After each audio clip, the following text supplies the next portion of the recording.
All right. Thank you for tuning in to a very special free agency. Kevin Durant wants to blow up another team, another one. Episode of Live Stream of Consciousness. Thank you for rocking with me. Subscribe, leave a comment. Now let's go ahead and get into it. So, it's free agency day, and Kevin Durant, he told the team I want out. And if you watch my good, the bad, the ugly, which you can go ahead and watch on the Brooklyn Nets, I stated that, if I'm the Nets owner, I didn't work all those years to become a billionaire to let these dudes punk me. And I would have pulled the cord if I was the owner, but Kevin Durant saved him the trouble. He stated that he wants to go to the Suns or the Miami Heat. It looks like it's more the Suns because Miami can't trade Bam. You have to put in a 3-team trade, which is kind of hard to do, but who knows? And, universally, I was hearing like, oh, this isn't Kevin Durant's fault.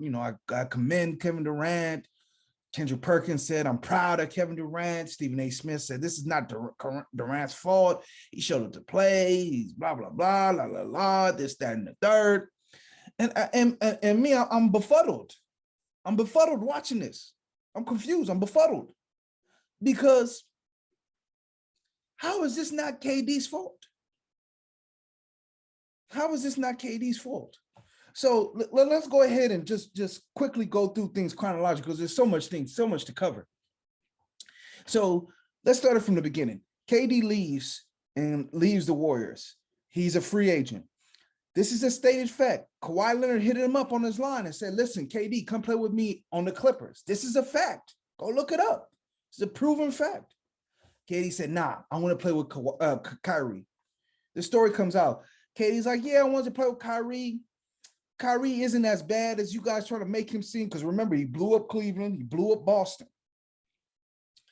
So it's not his fault, man. It was LeBron's fault. LeBron, there's always something going on off the court and people just want to hoop. Think about how ridiculous the statement that is. But he goes there, he does that. He goes there and he says, no, I don't want Kenny Atkinson. I want Steve Nash. That's what he said. I don't want all-star center Jared Allen. I want DeAndre Jordan to play because he's my friend. That's what he said. You trade for Harden. Harden even says, you know what, fam? Kyrie and these shenanigans, him not want to get the vaccine. Like what is going on here? I went out. KD's silent. Okay. Let's say you don't take that like, hey, those are off the court decisions, right? He showed up and balled. He showed up and played. When he played, he was great. And riddle me this. If that's true, let's go ahead and bring it up. Explain to me what happened in the Boston series. I'm going to keep going back to this to the day I die because I don't understand how we're just using the little tool from Men in Black and we just wiping our memories of what happened in this series. In 4 games, right? He shot 38% from the field, 33% from 3, averaged 26 points, had 5 turnovers to 6 assists, same amount of turnovers as assists, shot under 40% from the field. Steph Curry shot 40% from 3. He shot under 40% from the field. And he played, and this is all in 4 games. Why? Because he got swept. He got swept. If there's trash on the ground, you sweep it. That's what you do. So explain to me how this isn't his fault. They got swept. He played poorly. And then you might say, oh, well, he played poorly, but, Boston was clearly the better team and they were going to win anyway. First game. Let's go ahead. Let's look at it. First game. 115 to 114. You don't think if KD dominates, they win that game? Second game, 114 to 107. And they were winning to the third quarter, to the end of the third quarter. You don't think if KD plays well, they don't win that game? Look at the game recap. I think they have the, look, they're leading the whole game into the fourth quarter. They scored 17 points in the fourth quarter. You don't think if KD plays well, they don't win that game? Let's look at the game in Brooklyn. They lost by 6. You don't think if KD plays well, they don't win that game? In the final game, they lost by 4. You don't think KD plays well? They don't win those games. This was a winnable series. He was trash. This is the same team Giannis dominated, Jimmy Butler dominated, Steph Curry dominated. Why does this guy, the amount of bail this guy gets, I don't understand it. And then I'm hearing we have to put together a historic package for KD. Why? Again, explain to me how he got faded like this.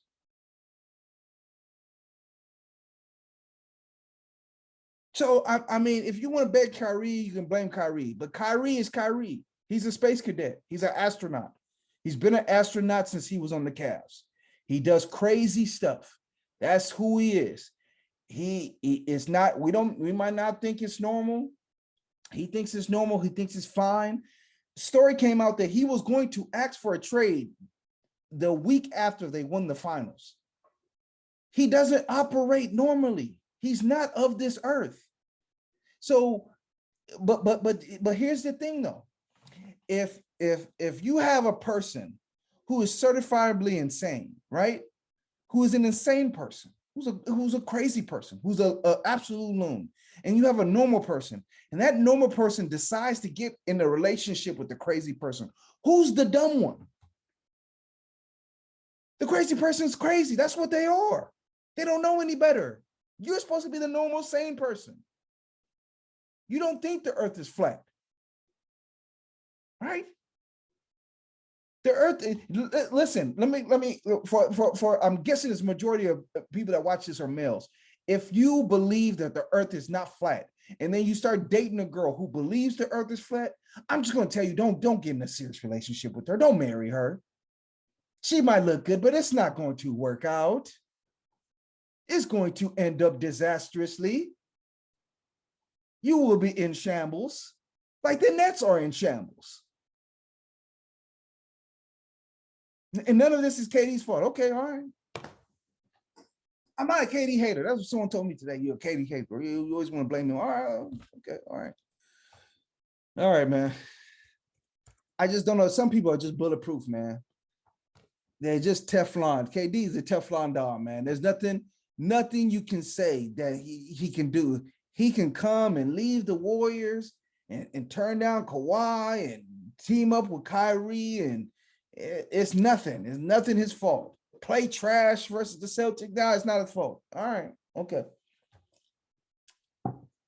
As far as trades, I think the Suns one makes the most sense.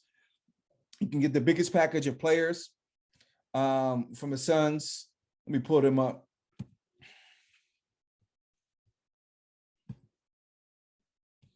So you look at their roster right here. You could get a package. Well, it looks like Devin Booker's going to sign in Supermax, so obviously they're not going to trade him. You could get a package of DeAndre Ayton, Cam Johnson, and a Mikal Bridges. You know, then you could, do the trade with the Lakers and get those 2 first-round picks. Trade Westbrook's contract. And then you own from there. You can, start making moves from there. Like, Brooklyn's not dead in the water. They still have Ben Simmons, whatever that means. They still have Seth Curry. They can make some moves and make themselves into a contender. I think this is a cautionary tale for the league that you need to stop transferring franchises over to these players. They're not good enough to do that unless they're a prime LeBron. LeBron, you could do that with LeBron. It's turned out successful everywhere he's went.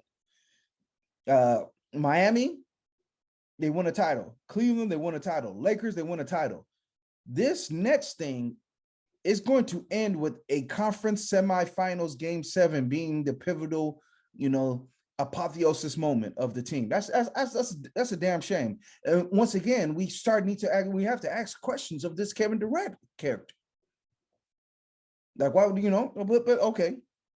So I think that this is the best package. I heard they should go to Zion.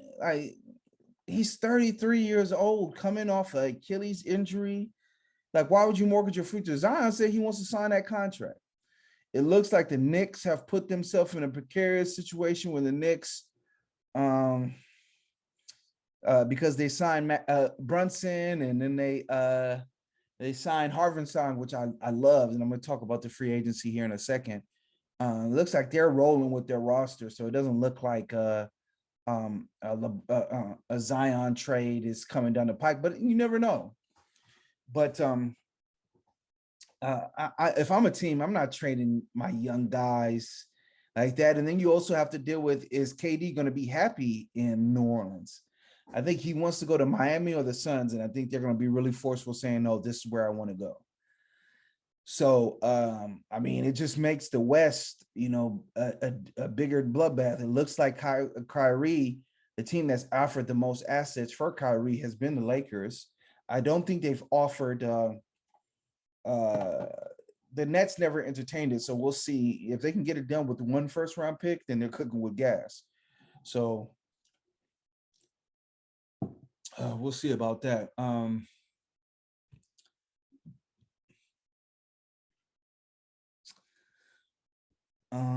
Okay, so let's go to the free agency.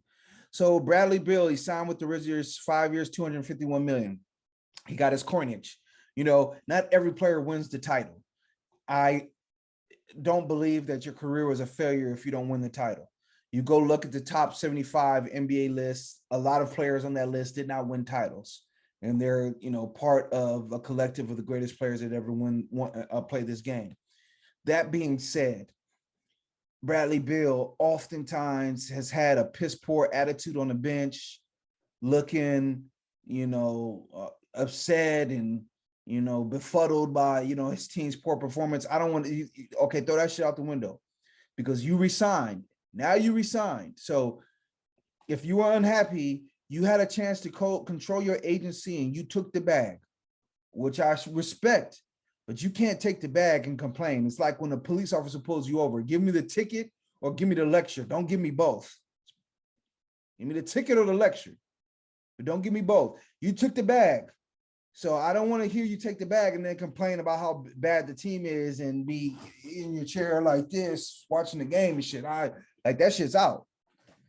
So JaVale McGee, 3 years, $20 million. He played really well for the Suns last year. So shout out to him. Drummond's the Bulls, 2 years, $6 million. I was listening to this guy, his name is David Thorpe. He's a player trainer, skills trainer for NBA players. And he said, this is like 4 or 5 years ago, he said, Drummond needs to lose like 70 pounds. And I watched him, I really studied him and watched him play. He's still a great player, still a great rebounder, but he is severely, he's carrying a lot of weight and that hurts him as a player. So the Suns, they have Vujacic as their starting center. So he gives them a different, look, rebounding, still one of the best rebounders in the league, probably the best minute for minute. So, we'll see what that does for the Bulls. Bulls are not a serious team. They're going to resign LaVine. I mean, I'm surprised it hasn't happened though yet. I don't know what's the holdup on that. Miami bring back Harris. So Gary Harris, he was on a lot of people's buyout list, and then it didn't happen. So this move isn't surprising. Again, not everybody wants to chase titles. He probably likes Orlando, likes Florida, and then let me just pay me my coin, no state tax, and let me enjoy myself and the beautiful weather. So shout out to him.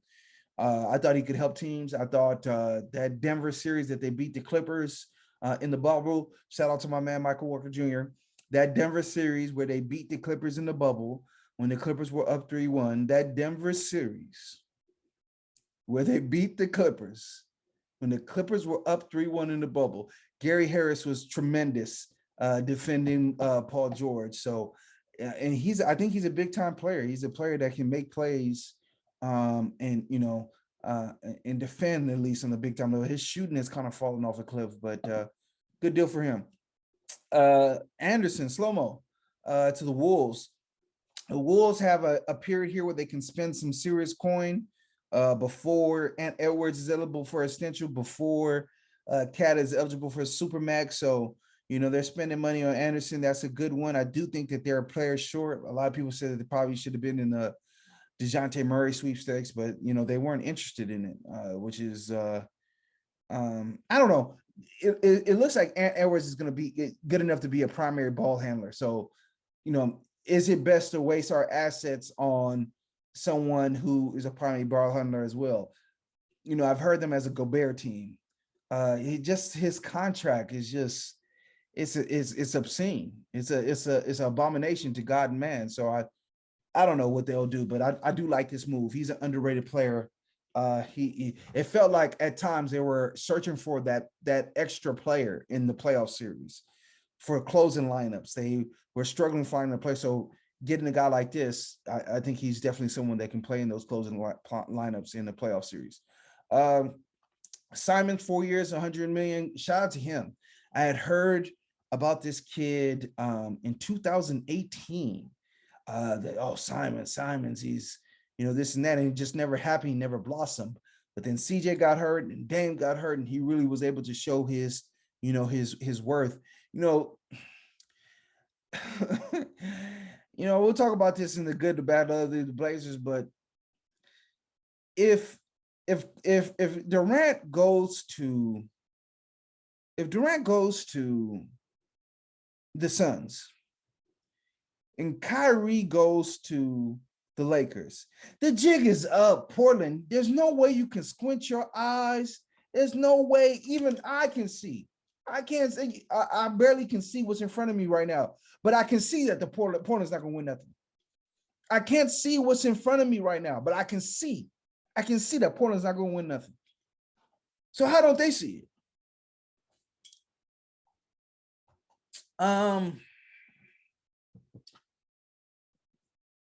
The Bucks agree. Bobby Portis, shout out to him. He's played well. The city's embraced him. So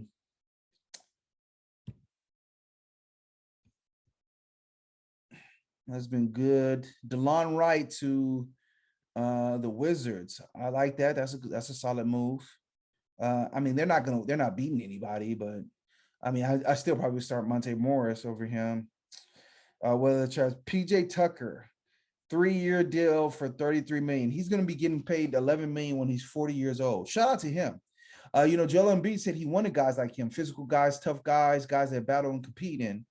I mean, there you have it. It seems like the Sixers are trying to bring the whole Rockets gang back. They brought back him. They got Daniel House, which I liked a lot. He played very well versus Utah. He guarded guards actually very well. Guarded Jalen Brunson when Utah was struggling to find someone to guard him. When Royce O'Neal was getting cooked alive, he stepped up. And Royce O'Neal got traded for a 1 by the Nets. Hopefully that pick is heavily protected. Free agent guard Trevin Queelan agrees to deal with the 76ers. I guess he was the G League MVP. So I'm interested in this cat. He's 6'6", can score. Last year was his first year in the league. So that's a good flyer to take, actually. So, Clippers, Batum resigns my man Lou Dort, $87 million team. So shout out to him, man. Shout out to my guy Lou Dort, man. He's just a competitor, ferocious, the best. I think pound for pound, probably the best wing defender in our league. His physicality, his lateral movement, and he's a special defender. I think I mean, he's signed to a contract now, but I think teams should be looking at him. I like the moves that the Lakers made. Getting Damian Jones, he played for the Sacramento Kings last year.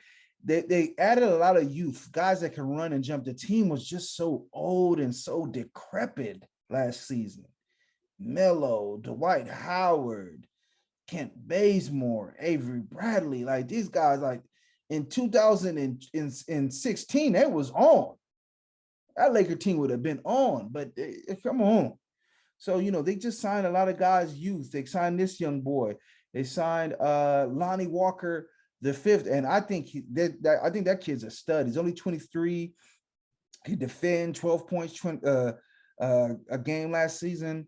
34% from 3, but he wasn't getting the looks that he's going to get on the Lakers. So I think you kind of need to throw out that percentage out. Troy Brown, he was a lottery pick. So,